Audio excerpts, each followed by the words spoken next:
What are the best ways to manage without tedious meetings? I've been in management since 2008, and I still remember the first team I managed back then.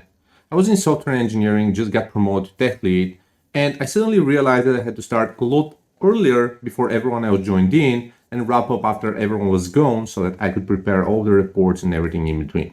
So this is the first moment I realized that in management, it's a lot more practical to be able to use your spare time and essentially use your time in the most efficient manner, meaning that you have to book as few hours as possible on fixed one-on-one meetings.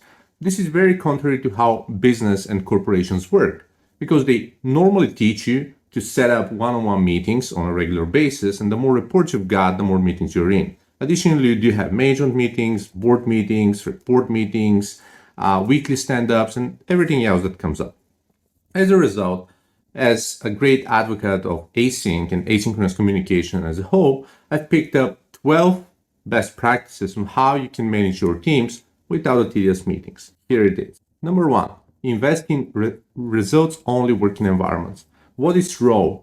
Results-only working environments was a term I discovered over a decade ago, focusing on measuring KPIs, measuring goals, and rewarding results as compared to actually just rewarding time spent.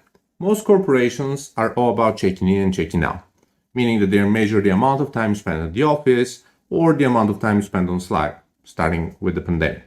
But instead, in practice, the more practical way to measure everything is by results. So the way I structured it myself is I plan for processes that are really easy to manage, meaning that everyone has any sort of accountability or specific tasks or specific work they have to accomplish on a weekly basis. So they either get it in or not. This is the right way to do management. Instead of actually expecting for people to just be around and be at the office or tracking down how long did they spend around the water cooler, it's a lot better to actually have specific KPIs that they can work on and achieve better results. Number 2 is building a goal-driven system. There are lots of management frameworks and methodologies such as 40X or EOS or OKRs or anything in between. Most of them revolve around setting timely, recurring goals for the entire organization and for specific departments. OKRs, for instance, do teach you that you can establish certain goals for the organization over the course of 90 days. You set them up by objectives and key results, OKR, and you settle down 4 to 10 objectives on average with like 4 to 10 key results per every objective. You normally have fewer so that you can manage them reliably, but again, they can vary by organization. In any case, what you want to accomplish is having a source of truth, a North Star for your team that's going to be something that everyone else tracks down internally in the organization. Having those sorts of OKRs is going to help you cascade down and develop that results-only working environment that we discussed in the previous step. Number 3 is creating regular sprints. Agile development as a methodology was something that was developed decades ago. And this is its predecessor, Waterfall, was a way to define the entire scope of work from start to end for the entire organization, which may span across years. It's really hard to track down anything for such a significant period of time, especially when you account for employee churn or productivity loss or any sorts of peaks or changes within personnel. So breaking things down up until 90 days at most is definitely better, which is how EOS and OKRs have developed their own systems and processes. But as a result, and here's the twist, as a result, we actually need to break down those 90 days even further in order to track better velocity. Because even within 90 days, if you plan something at, say, the beginning of November, you're definitely going to jump in and cover some of Christmas or Hanukkah or any type of holidays. So it's not really going to be consistent velocity. When you break it down per week or two, at most, it's really easy to track velocity and plan sprints and figure out when you're going to have any sort of downtime, which is going to make planning easier. So as a result, what you want to do is develop the sprint mechanism, develop the sprint methodology internally, which is in turn going to help you to plan work internally for each and every one of your team members and have their commitment that they're going to get that work done within the course of the sprint. So this way you don't really have to track them out. They can come in earlier or later, or as long as they can sync in internally between one another. And as long as they're accountable and actually report in case of a problem as early as possible, not post factum, then you're going to be good to go. Number 4 is measure results, not attendance. In terms of company culture, your staff, your reports, and like everyone else in between are going to track down what's getting rewarded in the company. This means promotions or bonuses or employee of the month or any sort of props or whatever it is. So if you reward presence, if you reward people who just attend longer or stay longer hours or come on Saturdays or so, you're not going to be praising people for the work that they're doing. You're going to be praising people for the fact that they're staying over hours, right? So if you want to actually instill that, make sure that what you're rewarding is results. This could be accomplished in different ways. It could be like pet projects, could be by number of tickets or whatever it is, completely unrelated to the time they spend at the office or just checking in and out. So instilling that type of culture, which is results oriented, revolving around the previous principles that we spoke, is going to give the right example, the right state of mind of people that results are what really matters. Think about it. You want to develop a structure, you want to develop a team of entrepreneurs, of people who can manage their own time and process and energy and are going to be spending their time in the best, most efficient way possible in order to hit results. Imagine that everyone in your organization is in sales. What you care about is number of leads. What you care about is how many leads they closed, right? You don't care whether they had a meeting at 9 p.m. or whether they went to a pool party with clients on a weekend. You don't care about that. All you care about is the number of sales or revenue brought in. So if you treat all of your staff this way, making sure that work gets done and there are no delays whatsoever, then you're going to be good to go again. Number 5 is maintaining great documentation. Now, why are we discussing documentation here? Because without documentation, you're going to end up with lots of people having lots of blockers, having to ask a lot of questions, meaning that you're going to end up in meetings anyway. So in order to reduce that, you want to make sure that your processes are streamlined and clear and you have enough documentation and helpful resources and knowledge base and whatnot to ensure that your people can work individually with minimum interaction or minimum reaction response times and blockers from other parties. This means guides, checklists, access details, credentials, workflows, documentation to third parties or tools, whatever it may be. As long as you ensure that this actually happens, you're going to expect from people to be able to do their job in the best way possible and not really rely on 5 other people to get a single task completed. Number 6, build a self-help onboarding process. Onboarding is a process that's valid for new hires and for people starting a new project or moving to a new role or progressing in the organization. So you're going to end up with lots of different onboarding initiatives. Even if you have a project and you bring a new person in, someone who hasn't previously worked on the project but is supposed to be helping out, you want to make sure that they can catch up with an introductory video or document describing kind of what's the gist of that, or kind of a change log of different things that happened over the past month.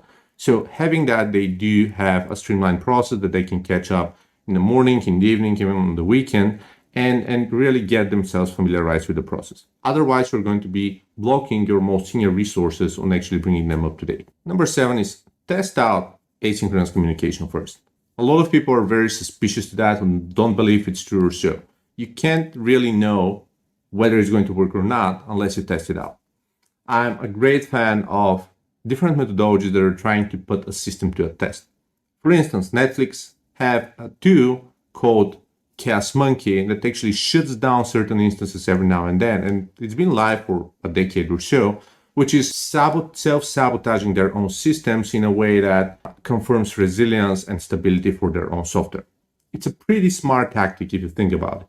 When you build a system for resilience, we put in backup systems or so, it works in theory, but you'll never know until a disaster happens. So they're self-provoking mini disasters, which are in a controlled environment to ensure that their system works. So this is a similar scenario. Just try it for a week, try it for a couple of weeks, see what happens. Different companies are trying that in different shapes and forms.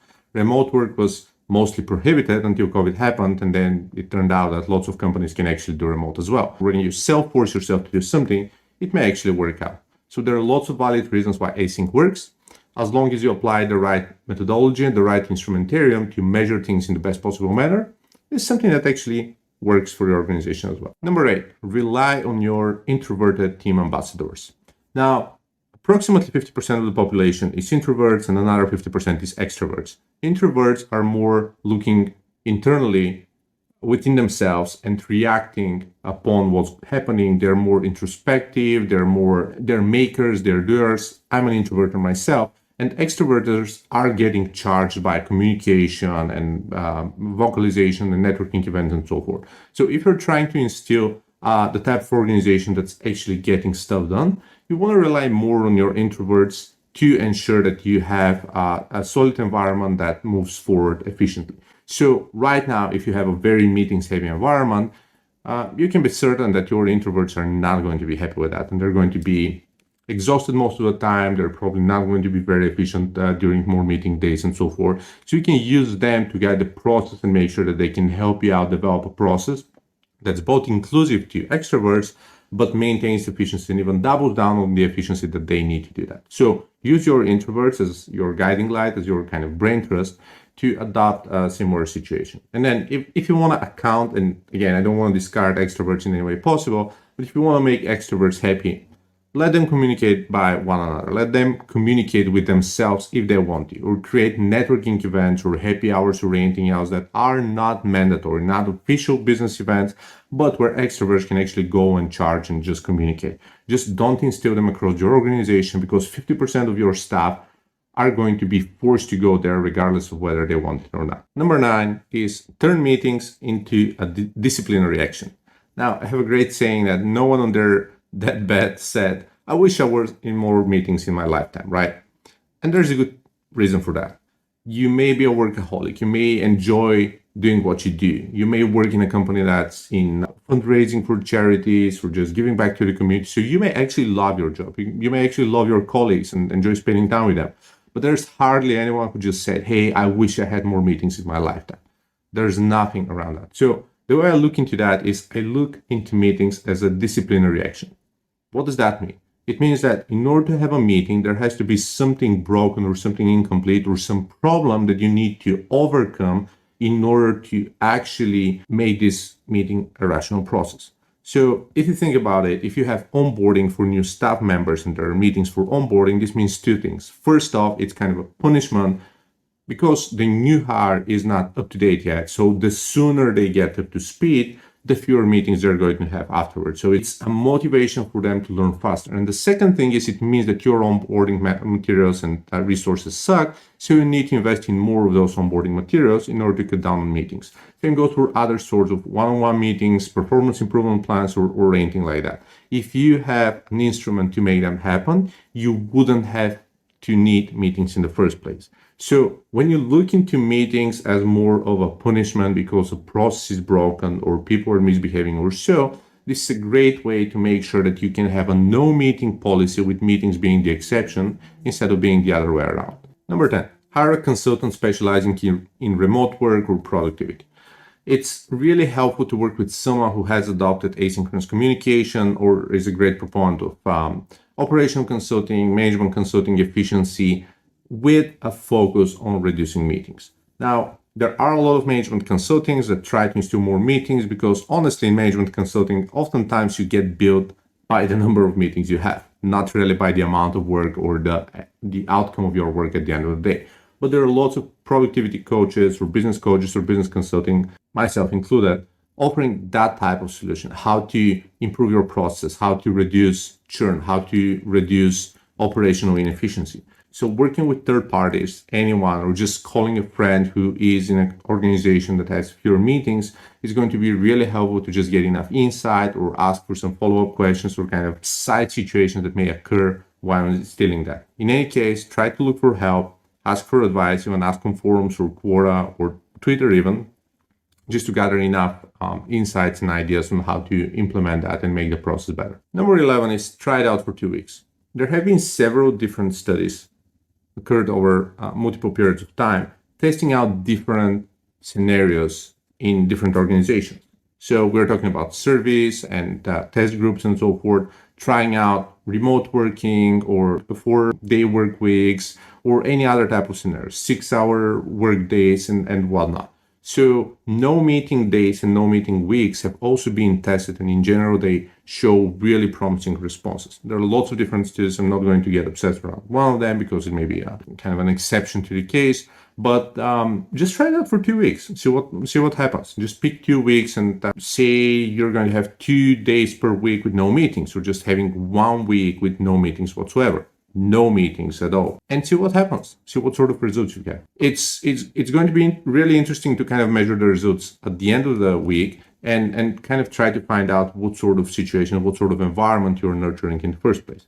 Which brings me up to point number 12. Measure the impact on your top performers. Fun factor of instilling more meetings. Normally, when you have meetings for onboarding or project kickoffs, or someone has to be consulted as per the racing matrix, it means that your top talent is almost always involved in those meetings, which means that your most expensive staff, your most experienced team members, the people who have proven themselves and actually deliver value, are punished with more and more and more meetings for that process. You rarely have meetings with juniors working with other juniors, or interns working with other interns, or second level supervisor helping out interns or juniors, right? You normally have a very senior person helping out, or like architects, senior managers, or anyone else, even someone from your C-suite, helping other people out, which proves the point that meetings are normally punishing your top performers. So normally what happens is when you instill an asynchronous environment at your workspace, what's going to happen is that your top performers are going to be even better performing as compared to previously. And most of the productivity drop is going to occur from people who are simply not as motivated or as well as communicators. So there are two different scenarios to sort out: whether you need to invest in a person and make them a better communicator and just make them more efficient on the job, instead of someone sitting in 10 hours of meetings a week because they can't really contribute to the process, or whether those people are just looking for slacking and not interested in working anymore. You want to trim down that portion of your company anyways. What it boils down to at the end of the day is that your top performers are going to raise their productivity and become more efficient and probably more satisfied, simply because they're not going to be bogged down in meetings. And then your lower performers are either going to have to step up, or they're going to have more time to actually self-educate and learn resources, or just wait for a kind of a weekly one-on-one. Become better communicators by asking the right questions and kind of writing detailed briefs and better descriptions in your project management system. Or you're going to identify the people who are simply trying to slide down, which is going to improve your overall company productivity at the end. So that's it. Those are the 12 tips on how you can try to reduce tedious meetings in your organization, and try async as well. If you have any other follow-up questions, definitely let me know in the comments below. Also give me a like if you like this video, just making sure that I'm able to figure out kind of what sort of resource, what sort of videos you like in the first place. And since I'm so passionate about async, ask me any async questions whatsoever, and I'd be more than happy to support that process for you. Thank you, and see you in the next episode.